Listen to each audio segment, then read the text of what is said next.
Je vais te raconter une belle histoire. Une histoire qui se passe dans un monde qui ressemble beaucoup au nôtre. Sauf que dans ce monde, tout le monde est très copain. Tout le monde s'entraide, tout le monde se connaît. Je vais te les présenter. Serge Dassault, 5e fortune de France, est un grand industriel de l'aéronautique et de l'armement, grand patron du journal Le Figaro. Un de ses collègues, c'est Patrick Drahi, qui possède le groupe Altis, dans lequel on trouve des journaux et des entreprises. Et en plus de cela, Patrick est le principal actionnaire de la chaîne de télé BFM, qui appartient à son collègue Alain Veil. Il y a peu, Patrick et Alain étaient tristes, car le président d'Altis, Bernard Mourad, a décidé de les quitter pour rejoindre l'équipe de campagne d'Emmanuel Macron. Bernard Arnault est le grand patron de l'entreprise LVMH, qui possède des entreprises notamment de luxe, des journaux et radios classiques. Bernard, c'est aussi un mec sympa, car au conseil d'administration de LVMH, il a mis des super copains à lui. Bernadette Chirac et Charles Wiener de Croisset, qui est conseiller chez la fameuse banque Goldman Sachs. Tu sais, la banque qui a fait de son mieux pour gérer les comptes de la Grèce. Bernard Arnault y a aussi mis son meilleur copain, Nicolas Bazir. C'était le témoin de Sarkozy lors de son mariage avec Carla Bruni. Et en plus, il est associé gérant à la banque Rothschild et fait aussi partie du conseil d'administration d'Ipsos. Enfin, Bernard a placé au secrétariat général de LVMH Gabrielle Gallard, tu sais, la femme de Benoît Hamon.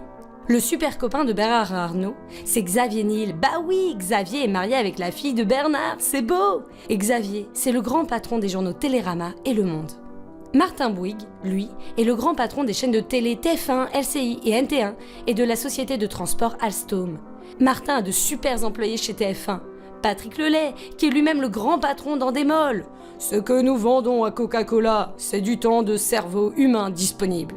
Nonce Paolini et Gilles Pélisson. Gilles fait même partie d'un club hyper select, le MEDEF.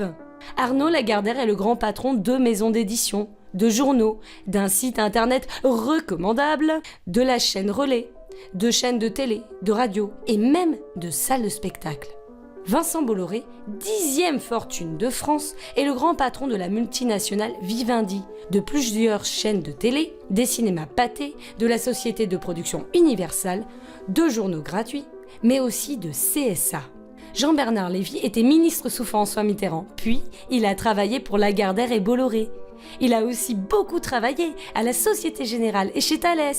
Et là, en ce moment, il est le président de Vivendi, l'entreprise de Bolloré, et le grand président d'EDF.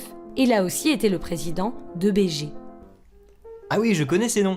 Oh là là, ce sont d'ingénieux hommes très courageux qui travaillent dur pour le bien commun. Grâce à eux, je suis informé de tout ce qu'il se passe dans le monde et je peux acheter plein de trucs très chouettes. Par contre, il y a des noms que je ne connais pas. C'est quoi EBG? C'est quoi Ipsos? C'est quoi CSA? C'est bien le truc de surveillance des programmes télé? Et non, Ipsos et CSA, ce sont des instituts de sondage. Tu sais, c'est ce qui t'informe de ce que pensent d'autres gens comme toi en France. Ah oui, c'est eux qui disent que Macron c'est le nouvel homme fort et qu'il y a des chances qu'il gagne les élections présidentielles. Et Hamon aussi, ça a l'air d'être un mec trop sympa qui pense aux autres. En fait, ce sont des mecs de gauche, donc ils sont intègres, on peut leur faire confiance. Sans doute, au pire, il y a toujours France Info ou France Inter qui font partie de Radio France. En effet, ça appartient directement à la République française. Et pour être sûr d'être bien informé, le président Mathieu Gallet a nommé comme directeur des ressources humaines Jean-Claude Luciani, l'ancien conseiller social à Bercy d'Emmanuel Macron. Comme ça, on peut être sûr que les informations données sont justes. Mais les instituts de sondage, si certains appartiennent à ces grands patrons trop sympas, il n'y a pas de risque qu'ils nous mentent? Comment ça marche un sondage? Alors, pour faire un bon sondage, l'Institut va demander à un panel de Français leur avis, par exemple sur les élections. On est 66 millions de Français, donc s'ils demandent à 2000 Français leur avis, par téléphone ou par questionnaire internet, il faut qu'il y ait plus de femmes que d'hommes, qu'il y ait une proportion de cadres, d'ouvriers, de chômeurs, etc. Ah non, peut-être pas les chômeurs. Ils ne sont pas toujours reconnus comme une catégorie socio-professionnelle lors des sondages. Génial, ah bah c'est représentatif. Oui, enfin, pour les élections présidentielles, les instituts de sondage rectifient les pourcentages par rapport au score qu'a fait le candidat aux dernières élections présidentielles, celles de 2012. Ah d'accord, mais comment ils font avec Benoît Hamon parce qu'il n'était pas candidat en 2012? Pour Benoît, il rectifie avec le score de François Hollande, parce que ça reste le PS. Oui, mais peut-être qu'Hamon il plaît encore plus aux Français que Hollande, ou moins. Et pour Macron, ils doivent être bien embêtés. C'est pour ça que Le Pen est très haute dans les sondages? Parce qu'elle a fait un gros score en 2012? Peut-être, on ne peut pas trop savoir. Et puis, les instituts de sondage rectifient aussi les scores par rapport aux législatives de 2012. Ça explique peut-être pourquoi Mélenchon est rabaissé dans les sondages actuels, vu les scores du Parti communiste aux législatives. Même si Mélenchon ne fait pas partie du PC. Ah là là, j'aimerais bien qu'un institut de sondage m'appelle. Tiens d'ailleurs, tu connais quelqu'un qui a participé à un sondage? Parce que moi non. Moi non plus. Mais si ça t'intéresse, tu peux devenir panéliste. Panéliste? Panéliste! Tu vas sur le site d'un institut de sondage. Sur certains, tu peux t'inscrire pour répondre à leur sondage. Génial, et on est payé pour ça? Alors, officiellement, non, c'est interdit. Sinon on pourrait croire qu'on a acheté ton avis. C'est logique. Et officieusement? Pour te fidéliser, l'institut de sondage peut organiser des jeux concours. Ou alors, tu peux cumuler des points par nombre de sondages auxquels tu as répondu. Et j'en fais quoi de mes points? Tu les échanges contre des cadeaux, une bouilloire ou un jeu de domino par exemple. Ah, oh, c'est toujours ça de gagner. Quels instituts de sondage utilisent des panélistes? CSA, Ipsos, Harris Interactive et IFOP notamment. CSA et Ipsos appartiennent à ces grands patrons courageux et sympas. Mais moi j'aime la neutralité, alors je vais plutôt tester les 2 derniers que tu m'as donnés. Tu as raison. En plus, Harris Interactive et IFOP font partie de grands clubs afin de ne pas dire n'importe quoi. Des clubs? Des clubs de quoi? Des clubs privés, on n'y entre pas comme ça. Déjà, il faut enregistrer un certain chiffre d'affaires. Il faut connaître de bons amis qui vont t'aider à t'intégrer. Et surtout, il faut beaucoup travailler. Wow, heureusement que ces clubs sont là pour encadrer les sondages. Alors raconte, c'est quoi ces clubs? Il y en a des petits, comme ADTEM, qui est l'Association nationale des professionnels du marketing. Tu as aussi IREP, l'Institut de recherche et d'études publicitaires. Et enfin, tu as ASOX, qui est une association des sociétés d'études de l'opinion et du comportement dans le domaine de la santé. Le but d'ASOX est de fédérer les sociétés d'études de marché spécialisées dans l'univers médical, de développer et renforcer les relations avec l'industrie pharmaceutique et de créer des relations entre laboratoires et sociétés d'études. Attends, c'est quoi le rapport entre un institut de sondage et des associations de marketing ou de publicité? Ah bah ça, je ne sais pas. Les instituts de sondage font partie de clubs comme ça, c'est tout. Tu as dit que ces 3-là, ce sont des petits clubs. C'est quoi les plus gros auxquels sont inscrits les instituts de sondage? Il y a ESOMAR. Sur leur site internet, il y a écrit « En devenant membre d'ESOMAR, vous rejoignez un réseau de 20 000 professionnels du secteur, ce qui vous donne accès aux personnes, aux informations et aux outils dont vous avez besoin pour faire croître votre entreprise. » Là, je commence à être perdu. Tu viens de dire qu'ESOMAR, c'est pour les entreprises. Mais un institut de sondage, ce n'est pas une entreprise.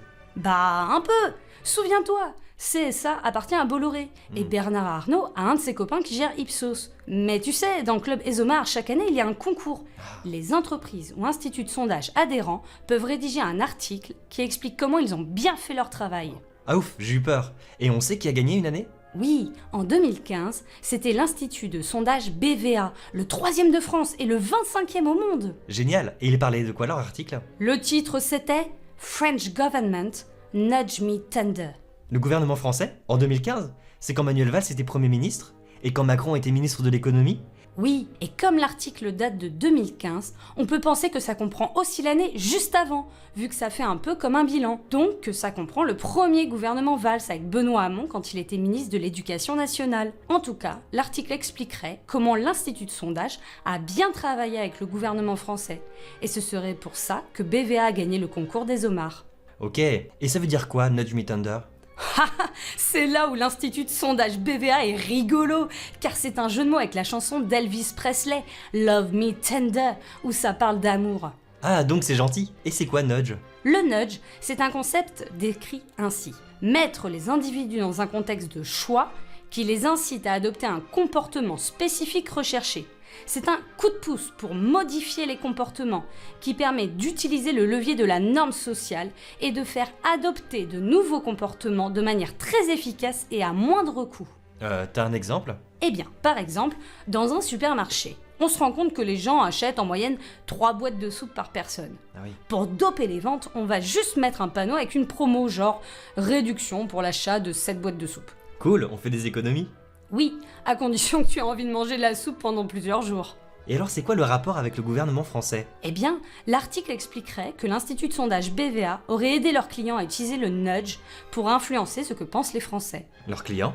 Oui, le secrétariat général à la modernisation de l'action publique. Sur le site internet, on t'explique que c'est un service du Premier ministre qui accompagne le gouvernement dans la mise en œuvre de la réforme de l'État. Donc le client, c'est Manuel Valls quand il était Premier ministre. Lui, mais pas seulement, car dans ce secrétariat général, il y a aussi le secrétaire d'État chargé de la réforme de l'État et de la simplification, et le ministère de l'économie, de l'industrie et du numérique. Donc le client, c'était Manuel Valls, et qui d'autre? Eh bien, Jean-Vincent Placé, Pierre Moscovici, Jérôme Cahuzac, Benoît Hamon, Bernard Cazeneuve, Michel Sapin, Arnaud Montebourg, Emmanuel Macron et j'en passe. Ok, donc si je comprends bien, l'institut de sondage BVA a montré à ces gens-là comment manipuler l'opinion publique à leur avantage. Manipuler, oui et non. BVA est comme un prestataire de service en plus d'être un institut de sondage. Sur leur site, il est bien dit. Nous adaptons nos méthodes à vos problématiques avec souplesse et réactivité, et que leur but est d'adapter nos solutions à vos besoins. Et ça a donné quoi précisément? Eh bien, en avril 2015, le sondage BVA disait que 65% des Français voulaient que François Hollande s'occupe de l'emploi, et que 94% voulaient qu'il annonce des mesures pour faire baisser le chômage. Et après, il y a eu la loi El Khomri. Les gens n'étaient pas contents. Tout à fait. Et BVA ne pouvait pas non plus minimiser les manifestations. C'est pour ça qu'en avril 2016, leur sondage pour Orange et iTélé disait qu'à peine 56% des Français soutenaient les manifestants et que 49% seulement voulaient un retrait total de la loi. C'est tout? Ce n'est pas beaucoup. Rappelle-toi, l'institut de sondage BVA ne pouvait pas non plus déplaire à son client. Et puis, c'est ça le nudge. En lisant ce sondage, toi qui manifestes, tu te dis que tu vis dans un microcosme de gens qui pensent comme toi, qu'en fait la grande majorité des gens a l'air d'approuver la politique du gouvernement. Ça t'isole. Et ça a marché? Oui, d'autant que BVA en a remis une couche dans un autre sondage pour Orange et iTélé en juin 2016, où il disait que désormais, seuls 45% des Français approuvaient le mouvement. Et puis, tu as bien vu, les manifestations se sont essoufflées, d'autant que les chiffres officiels du nombre de manifestants décroissaient. C'est encore une fois l'effet nudge. On te dit que les gens en ont marre des manifs, que ça paralyse le pays, que de toute façon les gens ne sont pas si mécontents que ça. Toi, tu te sens seul et tu trouves que les Français sont cons. BVA n'était peut-être pas si objectif que ça. Ça appartient à qui cet institut de sondage? Les fondateurs de BVA sont Michel Brûlé et Jean-Pierre Ville. Tous les deux, ils ont travaillé à l'institut de sondage IFOP avant de créer BVA. Michel, en plus, il siège au Syntec. Allons bon, c'est quoi ça encore? Le Syntec, c'est un syndicat des professionnels de l'ingénierie, du numérique, des études, du conseil, etc. Je parie qu'il y a un loup. Oui, le Syntec est membre du MEDEF. Donc BVA, institut de sondage, apporte en plus des sondages des conseils au gouvernement français et fait partie du MEDEF? Ce monde me semble de moins en moins idyllique. Si on connaissait leurs partenaires à ce Syntec, on saurait à quoi se fier. Les partenaires du Syntec, et donc du MEDEF, ce sont Kantar, Via Voice, Yakas, YouGov, l'Argus de la Presse, Occurrence et bien d'autres. Ça fait poupée russe ton truc. Ou toile d'araignée, je vais t'éclaircir ça. On part du MEDEF.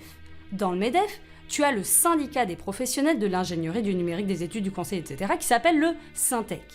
Dans le Syntec, tu as les clubs pour les instituts de sondage dont on parlait tout à l'heure, ADTM, IREP, SOX. Dans le Syntec, tu as aussi carrément des instituts de sondage, Kantar et Via Voice. Toujours dans le Syntec, tu as l'Argus de la Presse, une entreprise qui aide d'autres entreprises à maîtriser sa réputation et son influence, mesurer et nourrir sa stratégie de communication, construire sa stratégie de développement. Il y a aussi Occurrence, qui est un cabinet d'études et de conseils en communication. Un autre que j'ai cité, c'est YouGov, qui est une société d'études de marché basée sur Internet. Enfin, tu as Yacast, qui est une société d'études et de technologie spécialisée dans la veille des médias audiovisuels, dont les clients et partenaires sont Radio France, le gouvernement français, Universal et le groupe Lagardère. Lagardère? Tout à l'heure tu disais que Jean-Bernard Lévy avait travaillé pour Lagardère et Bolloré, et qu'il était aussi le président de EBG. C'est quoi EBG? EBG, c'est une association d'entreprises consacrée aux médias et à l'Internet. Ce n'est pas un institut de sondage alors? Non. Le but de cette association, c'est de créer ensemble des opportunités de co-marketing. C'est pour ça que Jean-Bernard, il en a été le président pendant un moment.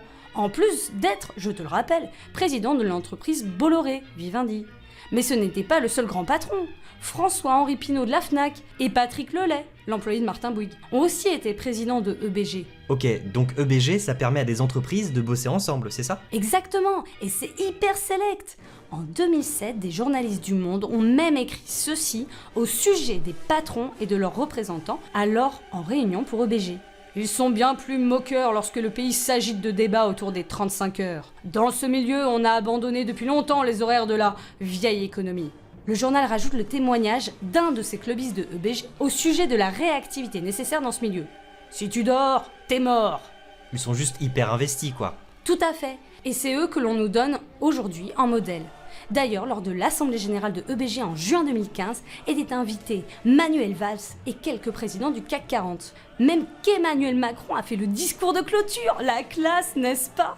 Si on veut. Je m'étonne de voir les représentants du gouvernement français à une réunion de EBG. Pas tant que ça, car parmi les membres de EBG, tu as évidemment de grandes entreprises, des banques, des journaux, mais aussi des instituts de sondage comme Harris Interactive, Ipsos ou Kantar. Et tu sais, certains instituts de sondage ont pour client le gouvernement français lui-même. Comme BVA dont tu parlais. Oui, il y en a d'autres qui travaillent pour le SIG. SIG? Le SIG, c'est le service d'information du gouvernement, qui est placé directement sous l'autorité du Premier ministre. Manuel Valls? Oui, Et il sert à quoi le SIG? sur leur page internet, il est dit que les missions du SIG sont analyser l'évolution de l'opinion publique et le traitement médiatique de l'action gouvernementale, informer le grand public de l'action du Premier ministre et du gouvernement. En fait, le SIG, ça sert à faire leur pub et à savoir ce qu'on pense d'eux. Et c'est lesquels ces instituts de sondage qui les aident? Le seul qu'il dit, c'est Opinionway, qui fait partie des OMAR, le club privé où BVA avait gagné le concours du meilleur article 2015. Ok, et qu'est-ce qu'on sait sur Opinionway? Ils font des sondages politiques et des études marketing. Ils disent que nos approches s'appuient sur une proximité avec le monde des médias, qu'ils font des missions récurrentes auprès des ministères, des partis politiques. Opinionway réalise un baromètre très régulièrement de l'opinion publique sur divers sujets, pour Le Figaro et LCI. Attends, ils travaillent pour des partis politiques? Oui, sur leur site, ils disent qu'ils ont comme client l'UMP. Et c'est logique. Le directeur d'Opinionway, Hugues Cazenave, a commencé sa carrière au cabinet de Gérard Longuet, qui a été RPR puis UMP. Ah bah du coup, on peut penser que les sondages d'Opinionway sont orientés. Je pense que je prendrai avec des pincettes leurs futurs sondages. Si tu veux. Mais dans ce cas, méfie-toi des sondages qui sortent dans le Nouvel Obs, les Échos, la Croix et la Tribune, ou que tu entends sur Radio Classique, Canal+ ou TF1. Ah pourquoi? Parce que tous ceux que je viens de te citer sont clients d'Opinionway. Wow, ils ont qui d'autre comme clients? Tu as des marques comme L'Oréal, Air France, la Banque Postale, mais aussi le MEDEF et le SIG. Bon, tu m'as cité Opinionway et BVA comme institut de sondage, mais tu parlais d'Ipsos tout à l'heure. Oui, et Ipsos c'est même le 3e plus important institut de sondage au monde. Entre 1981 et 2007, Ipsos avait même le monopole des sondages, c'était le prestataire attitré du gouvernement français. Ah c'est pour ça que leur nom me dit quelque chose. Pour les avoir choisis pendant si longtemps, Ipsos doit être plutôt intègre. Je te laisse ça à ta conscience. Ils ont racheté il y a quelques années un autre institut de sondage appelé Sinovat. Et? Parmi les clients de Sinovat qu'Ipsos a récupéré, il y a la Française des Jeux, Total, Microsoft, Coca-Cola, Monsanto. Monsanto? La compagnie américaine qui utilise les OGM? Oui, c'est bien eux. Ouais, enfin Ipsos, ils ont des clients, voilà quoi, c'est le business. C'est vrai, c'est juste un peu gênant peut-être qu'Ipsos réalise des sondages pour Monsanto qui peuvent être biaisés juste pour leur faire de la pub. Ouais, enfin là il y a un article du Monde de janvier dernier sur les primaires du PS qui dit « Les sondages sont volontiers accusés de fabriquer l'opinion publique, voire de pervertir l'esprit des électeurs ». On peut penser ça. Continue. L'enquête électorale du Centre de recherche de Sciences Po, CEVIPOF, réalisée par Ipsos Soprasteria en partenariat avec Le Monde, apporte la démonstration inverse. Ouais. Menée du 10 au 15 janvier 2017, auprès d'un panel représentatif de 15 921 personnes âgées de 18 ans et plus, régulièrement interrogées depuis novembre 2015, la 10e vague de cette enquête inédite par son ampleur confirme en effet les tendances observées. Oui, alors déjà, première chose qui gêne, c'est le partenariat d'Ipsos avec Soprasteria. Allons bon, et pourquoi? Parce que l'entreprise Soprasteria fait du conseil et de l'intégration de gestion d'infrastructures, qu'elle a créé la société Evolan en 1999 pour faire de la gestion de crédit aux entreprises, qu'une partie est détenue par la banque BNP et qu'enfin elle a été verbalisée en 2015 par l'inspection du travail à hauteur de 4,5 millions d'euros. Et pour quel motif? Eh bien, l'inspection du travail a exigé de Soprasteria qu'il réalise une enquête sur ses employés, car la durée légale du travail ne semblait pas respectée, et qu'un employé s'était même suicidé. Mais Soprasteria n'a pas fait l'enquête demandée, et donc a été verbalisée.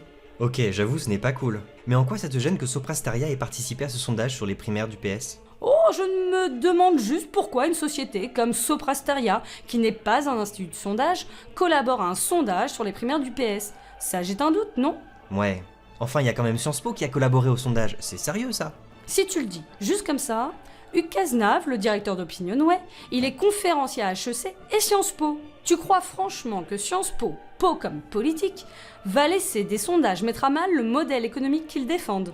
Tu critiques, mais le sondage explique le type de personnes sondées, c'est plutôt représentatif. Certes, on comprend bien que ce sont des panélistes, vu que ça fait plusieurs mois qu'on leur demande leur avis. Bref, alors admettons qu'on ne puisse pas se fier à Ipsos. Il reste CSA dont tu as parlé. Oui, l'institut de sondage CSA, qui utilise aussi des panélistes, a pour société mère le groupe Bolloré. Et Harris Interactive? Cet institut de sondage a plutôt une bonne politique envers leurs clients. En envisageant notre démarche comme un partenariat et non comme une simple prestation, nous allons plus loin que les chiffres. Nous vous proposons une grille de lecture et d'interprétation afin de vous aider à prendre rapidement la meilleure décision. Je te rappelle qu'Harris Interactive est membre de Syntec, ESOMAR, ADTM, IREP, EBG, ASOX. Harris Interactive, c'est anglais comme nom ça? Non, c'est américain. C'est là où les poupées russes dont tu parlais tout à l'heure interviennent. Harris Interactive a un partenaire, l'entreprise Nielsen, dont le patron, Mitch Barnes, a travaillé pour Monsanto. Au-dessus, tu as ITWP, qui est une société d'investissement privée. Et encore au-dessus, tu as Toluna, qui fait des études marketing et qui fait de la collecte de données de clients. Chez Toluna, Jim Frederickson travaille comme directeur des opérations pour Harris Interactive et Ipsos. Bon. Et Kantar, ça donne quoi comme institut de sondage? À part une enquête sur les dynamiques politiques 2014-2017 pour Sciences Po, pas grand-chose. Ah bah enfin un institut de sondage correct.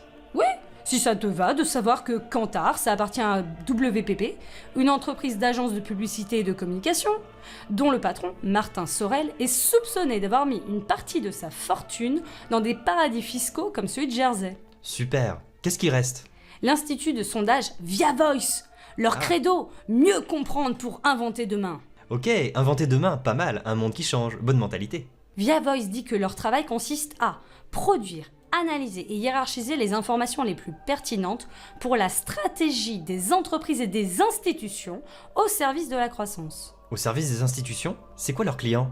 A priori, Via Voice fait des sondages et crée des baromètres d'opinion pour HEC, France Inter, Les Échos, Radio Classique, France Info, Libération et pour le Syntec. Via Voice est le partenaire direct d'une entreprise appelée Caron Associés, qui a des clients dans les gouvernements et les entreprises privées. Super. Dans le même genre, tu as l'Institut de sondage Infraforce, qui fait des études de marché et des sondages pour les ministères, l'Éducation nationale, le ministère de la Justice, le ministère de l'Intérieur, et encore d'autres. Laisse tomber. Next. Comme autre institut de sondage, il y a l'INSEE. Hey, mais c'est super connu ça. Il recense la population française. Exact. L'INSEE s'occupe des statistiques de la France et aussi de ceux de l'Union européenne, car ils sont le correspondant d'Eurostat. C'est grâce à eux qu'on a eu des études sur les traités de libre-échange. Et ce n'était pas vraiment super, je crois bien. Ah, chacun voit midi à sa porte. En tout cas, l'ancien directeur Jean-Philippe Cotis et l'actuel directeur Jean-Luc Tavernier ont tous les deux participé au rapport Attali. C'est quoi ça? Le rapport Attali, de son vrai nom, Rapport pour la libération de la croissance, explique quelle politique économique le président Nicolas Sarkozy devait mener pour sortir le pays de la crise. Et quand on voit ce que ça a donné, l'autonomie des universités, le plan de sauvetage des banques lors de la crise des subprimes, les délocalisations, l'augmentation du nombre de chômeurs... Oh, tu en parleras à Macron. Pourquoi? Il a aidé à la rédaction de ce rapport. Ok. Enfin, pour en revenir à l'INSEE... Oui, je repensais. Jean-Philippe Cotis, l'ancien directeur de l'INSEE, il a travaillé au FMI. Le Fonds monétaire international? Celui qui oblige les États à mener des politiques libérales en échange de prêts? Là où il y avait Strauss-Kahn et où l'actuelle directrice générale est Christine Lagarde? C'est bien ça. Ok, bon bah l'INSEE, ça ne m'a pas l'air très fiable. Y a quoi d'autre encore comme institut de sondage? Il existe l'institut de sondage ELAB. Sur son site, il dit « Nous concevons des stratégies de communication pour faciliter la mise en mouvement du débat public. Et nous sommes des ingénieurs du message. » Ok, suivant. Tu as l'institut de sondage Odoxa. C'est tout récent, il a été créé en 2014. Bon, Odoxa est membre du Syntec. Pas mal. Par contre, pour la qualité des sondages, à toi de voir. Le président, Gaël Sliman, chroniqueur sur BFM Business, a dit en interview avoir fait appel à 137 personnes qui étaient sûres de participer aux primaires des Républicains pour faire son sondage. C'est loin d'être représentatif, ça. Sinon, tu as l'Institut de sondage Polling Vox, qui fait des sondages d'intention de vote, du conseil stratégique dans le cadre d'une campagne électorale. Mince, peut-être que leurs sondages sur les élections présidentielles ne sont pas si neutres s'ils travaillent avec les candidats. Bon, j'ai un dernier institut de sondage pour toi. IFOP. Eh mais on en a parlé tout à l'heure de celui-là. Oui, il est membre du Syntec, ESOMAR, ADTM, IREP et du MEDEF. Génial. Qui dirige? La vice-présidente. Une femme? C'est cool ça. C'était Laurence Parisot. Ah carrément, la présidente du MEDEF. Oh, ça a changé depuis, hein. Encore heureux.